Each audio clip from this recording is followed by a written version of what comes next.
السلام عليكم ورحمة الله وبركاته. في حاجة لو حصلت في المزرعة ممكن تخلي الفلاح يبات قاعد جنب البقرة زعلان أكتر من لما ابنه يزعل منه، وده التهاب الضرع أو الماستيتس. القصة بدأت في يوم شتاء، كنت لسه خارج من حالة إسهال عجول، جالي تليفون من صاحب مزرعة بيقول لي الحق يا دكتور، اللبن طالع عامل زي المية وفي كتل غريبة كده، والبقرة مش راضية تديني نقطة لبن سليمة. أنا أول ما وصلت لقيت البقرة قاعدة كده مش مرتاحة، كل شوية تبص وراها على الضرع وترفس أي حد يقرب منها. بدأت أحلب شوية من الربع المصاب، لقيت اللبن لونه متغير وفي حتت بيضة متجبنة كده. ايه هو التهاب الضرع؟ هو عدوى بتحصل في أنسجة الضرع بسبب بكتيريا، وبتخلي اللبن يتغير في اللون والقوام والطعم بتاعه. اكيد مش هندوقه طبعا. في نوعين كبار، عندك كلينيكال وده بيكون حاد جدا، حرارة وورم وتغير في اللبن. في سب كلينيكال وده اللبن شكله طبيعي لكن انتاجه بيقل وجودته بتبوظ. المجرمين المشهورين بتوعنا هو اول حاجة الاستيفايلوكوكس اوريوس، ده عنيد جدا وبيحب يعيش جوه الضرع. وتاني نوع ده بقى، وما تركزش في الاكسنت بتاعتي، هو اسمه ستريبتوكوكس اجالاكشي، وده غالبا بيجي من البيئة الملوثة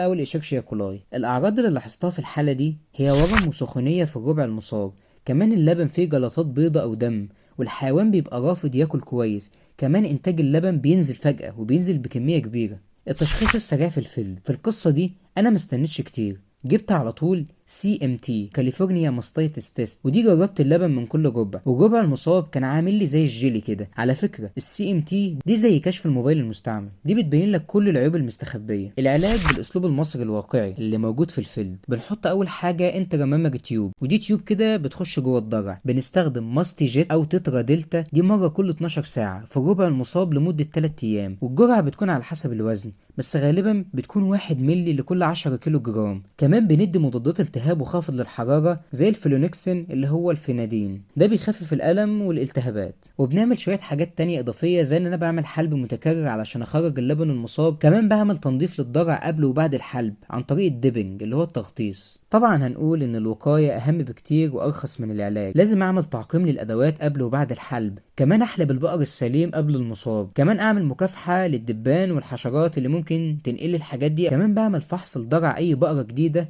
قبل دخولها للقطيع. بعد 4 ايام بالظبط من العلاج اللبن بدأ يرجع طبيعي، والبقرة راحت تحلب في امان. بس وبكده بقى خلصنا حلقتنا النهارده عن الماستيتس. استنوا ان شاء الله الحلقات الجاية بأمراض جديدة. سلام.